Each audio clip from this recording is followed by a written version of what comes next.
აჭარის კულტურის სამინისტროს მიერ შემოქმედებითი პროექტების მხარდაჭერის ფარგლებში ინოვაციურმა პროექტმა სკოლა ბორბლებზე გაიმარჯვა. პროექტი ეფუძნება არაფორმალური განათლების პრინციპებს და მოძრავ სასწავლო გარემოს, სადაც სწავლის პროცესი დინამიკაში ქვეყნის სხვადასხვა ადგილების დათვალიერების ფონზე მიმდინარეობს.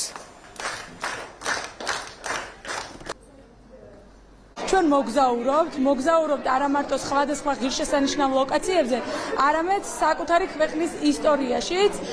თქვენ სპექტაკლის სახით ნახეთ, თუ როგორ ვიმოგზაურეთ დროში, გავაცოცხლეთ ჩვენი ოქროს ხანა, თამარ მეფის ეპოქა, ასევე მოსწავლეებმა შეძლეს პროექტის ფარგლებში აქტივობებით გაციფრულება ნასწავლის და ეს კომიქსადაც კი აქციეს. სკოლა ბორბლებზე არის ჩემთვის ძალიან მნიშვნელოვანი წამოწყება, რადგან ჩვენ შევძელით და პრაქტიკაში ნახეთ ის, რასაც ვერ ვისწავლით სკოლაში ან ასეთ სასწავლო დაწესებულებებში და ბოლოს ძალიან მცირე დროში დადგმული სპექტაკლითაც დავაგვირგვინეთ, რომელიც ჩემი აზრით ძალიან დიდი мотиваცია და სტიმულია ჩვენთვის, რომ არ გავჩერდეთ და ყველაფერი შეგვიძლია.